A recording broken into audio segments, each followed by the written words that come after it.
అంటే మరి it's not justified democracy అండి.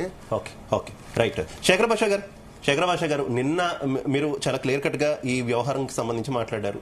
మొత్తానికి శివాజీ అయితే తన స్టేట్మెంట్ కి ఇప్పటికీ కట్టుబడి ఉన్నానని కుండబద్దలు కొట్టినటువంటి పరిస్థితి. కానీ ఏదైతే నా నోరు జారిందో ఆ 2 పదాలకు సంబంధించి మాత్రం నేను క్షమాపణ చెప్తున్నాను హార్ట్ఫుల్ గా అంటూ కూడా ఆయన స్పష్టం చేశారు. ఏమంటారు అసలు ఆ 2 పదాల విషయంలో కూడా చర్చ నడుస్తున్నటువంటి పరిస్థితి, వాటి గురించి ఏం చెప్తారు? Okay okay. మొదటి పదం బయట ఎవరన్నా సరే ఇటువంటి డ్రెస్సులు వేసుకొని పెద్దవాళ్ళు కానీ ఎవరన్నా నీ ముందు హీ అని అవ్వచ్చు కానీ వెనక దరిద్రకుండా దానికి ఏం పోయే కాలం అని చెప్పి అనుకుంటారు అని వాళ్ళని ఉద్దేశించారు తప్ప ఆయన డైరెక్ట్ గా అనలా. ఇలా అనుకునే వాళ్ళు నిజంగా లేరా?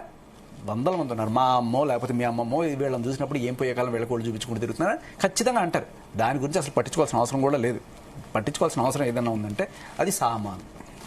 సో ఏం చెప్పినట్టు సామాన్ అనే దానికి రకరకాల డెఫినేషన్లు ఇవన్నీ కూడా చేసుకోవచ్చు అంటున్నారు. కానీ ఆయన లాస్ట్లో అంటారు నా నోటి నుంచి అది ఎలా వచ్చేసింది సడన్గా అలా దొల్లిపోయింది అర్రే అనుకుంటున్నారు కదా.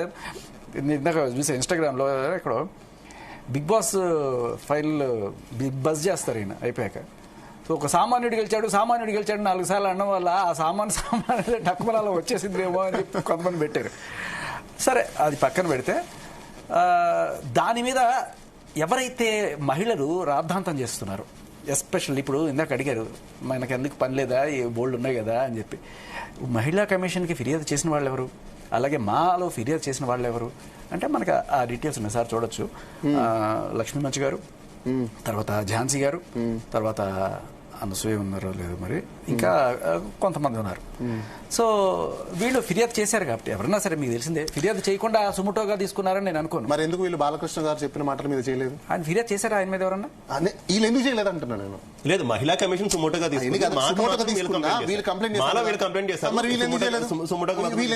వాట్ ఎవర్ రకరకాల ట్వీట్లు చేస్తూ హ్యాష్ ట్యాగ్లు చేస్తారు కదా, మహిళా commission please take care, Sajjanar గారు టేక్ కేర్ అని చెప్పి పెడుతుంటారు. నేను వీళ్ళల్లో ముఖ్యంగా మహిళలే ఎంత కించపరుస్తూ మహిళల్ని చేస్తున్నారనే విషయం చెప్తాను. ఇప్పుడు శివాజీ గారు అన్న మాట ఖచ్చితంగా నేను కూడా ఆ సామాన్ అనే మాట కొంత అబ్జెక్షనబుల్గా ఉంది, కొంత ఏంటి అబ్జెక్షనబుల్గా ఉంది కరెక్ట్ అని. నేను ఇప్పుడు కొన్ని మీకు చెప్తాను. కిల్డీ మంజారో అని ఒక పాట ఉంది ఇక్కడ రోబోలో, మీరు కావాలంటే ఇప్పుడు వేయచ్చు. రోబోలో కిల్డీ మంజారో పాట ఎవరు పాడారు అంటే మన ఫెమినిస్టు యాక్టివిస్టు చిన్మయ్య గారు పాడారు. దాంట్లో ఒక సెకండ్ చరణంలో ఆడేమంటారంటే నా సోకు పళ్ళే తిని వెన్ను తట్టి ఆరబెట్టే హని. సార్ నాకు యాపిల్ పళ్ళు తెలుసు, బత్తాయి పళ్ళు తెలుసు, సోకు పళ్ళు ఏంటి సార్? సోకు పళ్ళు ఏంటి? సరే రాసింది నేను కాదు కదా సార్, రాసింది ఎవరో కవి రోబోలో సంగీతం రెహమాన్ గారు చేశారు, ఎవరో చేశారు, మొత్తానికి ఇవిడ పాడింది కదా, ఇవిడ తెలుగు రాదా? వచ్చు కదా. మరి డబ్బులు ఇస్తున్నారు కదా అని చెప్పి మహిళల్ని కించపరిచే విధంగా ఉన్న అంటే ఆబ్జెక్టిఫైయింగ్ అనేది కదా సామాను అంటే. మరి ఇక్కడ ఏంటి సోకు పళ్ళు అనేది ఆబ్జెక్టిఫైయింగ్ ఉమెనే కదా, అది ఆ మాత్రం తెలియదు ఆవిడకి ఆ రోజు పాడిన రోజు. అంటే డబ్బులు ఇస్తే మనం ఏమన్నా చేస్తాం, బయటకు వచ్చి మాత్రం ఇలాంటి కబుర్లు చెప్తాం. వాళ్ళు చేశారు వీళ్ళు చేశారు, మీరు చేసింది చూసుకోండి. ఒకవేళ ఇట్లా చూపించాము నేను ఆయన చేసింది రైట్ అన్నట్లా మీరు కూడా ఆడవాళ్ళు ఎవరైనా సరే డబ్బులు ఇస్తున్నారు కదా అని చెప్పి మనం చిన్న చిన్న బట్టలు వేసుకొని ఐటమ్ సాంగులు చేస్తుంటే జనాలందరూ కూడా ఉర్రూతులగిపోయి చప్పట్లు కొట్టేసి మనకి కాసులు వర్షం కురిపిస్తారు కదా అని చెప్పి వీళ్ళు దాన్ని ఎంకరేజ్ చేయడమో తప్పు. అలాగే ఆయన చెప్పారు ఇందాక ఏంటిది దాని పేరు మన జబర్దస్త్లో అనసూయ గారు ఎవరైతే ట్వీట్ పెట్టారో మా బాడీ మా ఇష్టం అన్నట్టుగా చెప్తున్నప్పుడు దాంట్లో ఇటువంటి సామాన్లు అనే దానికన్నా ఇంకా చాలా వల్గర్ డైలాగ్స్ చాలా ఉన్నాయి. దాని గురించి చాలా చర్చలే అయినాయి. అంతెందుకు మీకు ఇందాక ఒకటి చూసిన వస్తూ ఆవిడ ఆయన ఎవరో రాశి ఫలాలు అంటే కాదు ఈవిడంటది అనసూయ రాశిగారి ఫలాలా అంటది. అంటే ఆవిడకి ఆ మాత్రం కూడా తెలీదా? ఇది ఏమంటారు రాశిగారి ఫలాలు అంటే అది ఎబ్బెట్టుగా ఉంది. ఎస్పెషల్లీ ఒక రాశిగారిని కించపరిచినట్టు ఉందా లేదా? ఒక మహిళని కించపరుస్తూ అది నవ్వుకుంటూ నువ్వు జోకులు వేసుకుంటే మళ్ళీ బయటకు వచ్చి కబుర్లు చెప్తావు. ఆయన చాలా తప్పుగా మాట్లాడారు. మరి మీరు చేస్తున్నది ఏంటి? జబర్దస్త్లో డబ్బులు ఇస్తారు, సినిమా పాటలు పాడిన డబ్బులు ఇస్తారు, ఇలా పొట్టి బట్టలు తీసుకొని ఎగిరిన దానికి డబ్బులు ఇస్తారు. ఇలా డబ్బులు తీసుకొని మహిళని దిగజారుస్తున్నది వీళ్ళు. ఫస్ట్ వీళ్ళని ఆపాలి. ఇప్పుడు ఈ చాలా మంది అంటుంటారే పొట్టి బట్టలు వేసుకొని నాకు ప్రాబ్లం లేదు సార్, ఎవరు ఏ బట్టలు వేసుకున్నా వాళ్ళ కంఫర్ట్లో వేసుకుంటే పర్లేదు. ఒక బ్యాడ్ ఇంటెన్షన్ తోటి మగాడిని రెచ్చగొట్టి తద్వారా ఏదన్నా సరే ఫైనాన్షియల్ బెనిఫిట్ పొందాలి అనుకునేది చట్టం ప్రకారం ఏమవుతుంది sir? Know that is wrong. ఇప్పుడు అది టాపిక్ కాదు. ఎందుకంటే బ్యాడ్ ఇంటెన్షన్ బ్యాడ్ ఇంటెన్షన్ అంటే ఇప్పుడు వాళ్ళు డ్రెస్ వచ్చి పార్టీలకు వచ్చేది ఇంటెన్షన్ అంతమందిలో ఎవరో ఒకరు నాకు పలానా వ్యక్తికి నేను కమాన్ కమాన్ అని చూపించడానికి ఏమైనా మీకు వస్తారా? ఒకటి వినిపిస్తాను. ఒకటే జస్ట్ ఒకటి వినిపిస్తాను. ఇదేనండి అదే అంటున్నా. ఆవిడ ఎవరికి టార్గెట్ చేస్తానండి? ఇప్పుడు వాళ్ళకి ఏం జరిగిందా? అది పాయింట్ ఏంటంటే నేను చెప్తాను, ఒక బ్యాడ్ ఇంటెన్షన్ అంటే మగవాళ్ళని మీరు ఇష్టం కంఫర్టబుల్ గా మీరు వేసుకోవడంలో తప్పు లేదు. ఇప్పుడు మీరు ఏమంటున్నారంటే వేసుకొని ఏ అమ్మాయి కూడా నాకు తెలిసి పలానా వ్యక్తిని టార్గెట్ చేసి ఆ అమ్మాయి ఎక్స్పోజ్ చేసి ఒక వ్యక్తిని కావచ్చు ఎందుకు చేయదు? అది బిజినెస్ అండి. మీకు అర్థం కాదు. సమూహానికి ఒక గ్లామర్ ఈజ్ ఇండస్ట్రీ. అబ్జెక్టబుల్ వర్డ్ అసలు. సమాజానికి ఎవరు ఏ అమ్మాయి కూడా అయ్యో ఐటమ్ సాంగ్ లేదు చేస్తున్నారు. ఐటమ్ సాంగ్ వేరండి. అది ఐటమ్ సాంగ్ ఏంటి? ఆమె మొత్తం సమాజానికి అంతటిగా ఆమె సమాజానికి ఎక్స్ట్రాక్ట్ చేయడం కోసం చేయట్లేదు. ఆమె సినిమా చేస్తుంది, తద్వారా అక్కడ మీకు సినిమా ప్రొజెక్ట్ అవుతుంది, టికెట్లు తీసుకుంటారు. అంతేగాని ఈవెన్ డైరెక్ట్ డబ్బులు వస్తాయా?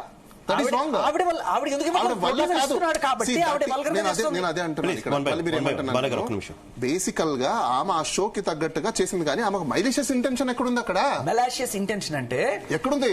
మీరు ఏమంటున్నారు? టార్గెట్ కంటే ఇప్పుడు ఎవరు చూస్తారో ఆమెకు తెలుసా? ఎవరికి టికెట్లు కొంటాడు ఆమెకు తెలుసా? ఏ ఆడియన్స్ చూస్తాడు ఆవిడకి తెలుసా? No, there is no target audience ఆమెకి. ఉంటే అప్పుడు మీరు విషయం ఏంటంటే ఇలా ఇప్పుడు అవతల అమ్మాయి పొట్టి బట్టలు వేసుకుంటుంటే చూసి ఆనందపడే వాళ్ళు నిజంగా అంటే ఎక్కడెక్కడో చూశారు. అమ్మాయిని అలా చూడడం కూడా తప్పు ఒక 30 సెకండ్ల కన్నా అని చెప్పి అనుకుంటే సరే. ఈ అమ్మాయి డబ్బుల కోసం ప్రొడ్యూసర్ చెప్పిన రకరకాల డ్రెస్సులు వేసుకొని చాలా మంది అదే చెప్తున్నారు. మీకు అలా అయితే ప్రాబ్లం అయితే ప్రొడ్యూసర్స్ ఆపాలి కదా, ప్రొడ్యూసర్ ఎందుకు ఇట్లాంటివన్నీ ఎంకరేజ్ చేస్తున్నారు, ఐటమ్ సాంగ్లు ఎందుకు ఎంకరేజ్ చేస్తున్నారు అని చెప్పి.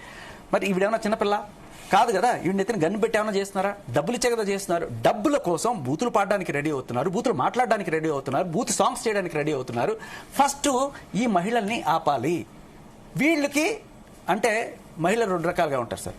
ఇట్లా రైట్స్ బేస్ పేరుతోటి వాళ్ళ గ్లామర్ని క్యాష్ చేసుకుంటూ అలా డబ్బులు సంపాదించుకోవడం అనే కేటగిరీలో ఉన్న వాళ్ళు ఒకళ్ళైతే రెస్పాన్సిబుల్గా ఫీల్ అయ్యి పద్ధతిగా ఉండి మన భారతదేశం భారత కల్చర్ మీరు చెప్పే ప్రకారం సినిమాల మీద ఇప్పుడు ఉమెన్ ట్రాఫికింగ్ కేసు పెట్టాలి, అంతే కదా? ఖచ్చితంగా పెట్టచ్చు. మరి ఖచ్చితంగా పెట్టచ్చు. మీరు పెట్టండి. ఒక నిమిషం శేఖర్ భాష గారు, బాలగా నేను ఒక పాయింట్ యాడ్ చేస్తాను. సినిమా ఇండస్ట్రీ ఎవరైతే ఉన్నారో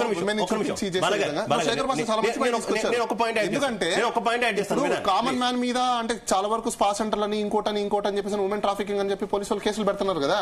మరి అది కూడా ఎక్స్ట్రాక్షన్ చేయడమే కదా, అంటే అది కూడా ఉమెన్ ట్రాఫికింగ్ చేసినట్టే కదా. మరి ఇది కూడా అంతే కదా, ఎక్స్ప్లాయిట్ చేసినట్టే కదా. ఇది అసలు లక్షల కోట్ల నేను ఒక పాయింట్ యాడ్ చేస్తా బాలగారు.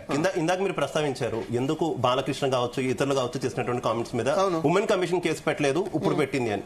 అయితే నేను ఇంకొక పాయింట్ ఏం యాడ్ చేస్తున్నానంటే అసలు ఈ వ్యాఖ్యలే 2025 సోషల్ మీడియాలో ట్రెండింగ్ లో ఉన్నటువంటి వ్యాఖ్యలు. అది ఎవరు పట్టించుకోవట్లే. సామాన్లు ఎక్కడి నుంచి వచ్చింది ఈ సామాన్లు అనే పదం? ట్రెండింగ్ సోషల్ మీడియాలో కంప్లీట్ గా ట్రెండ్ చేసినటువంటి పరిస్థితి.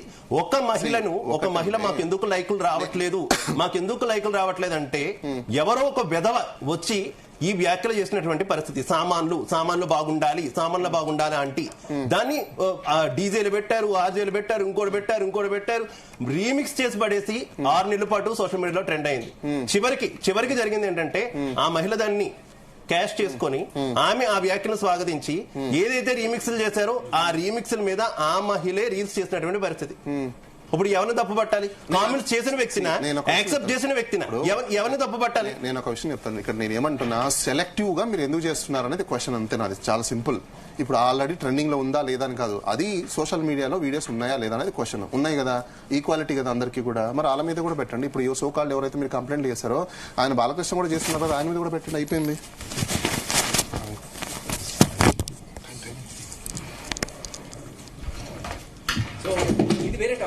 నా మీద పెట్టారు, వాళ్ళ మీద ఎందుకు పెట్టలేదు, ఇది కాదు టాపిక్. ఏంటంటే ఇలాంటి బట్టలు లేకపోతే ఇలాంటి బూతు మాటలు, బూతు పాటలు మనం సమ్మతించాలా? వీటిని చేసుకుని క్యాష్ చేసుకున్నారు. వీటిని స్వాగతించేది ఎవరు? పద్ధతిగా ఉన్న మహిళలు కానీ లేకపోతే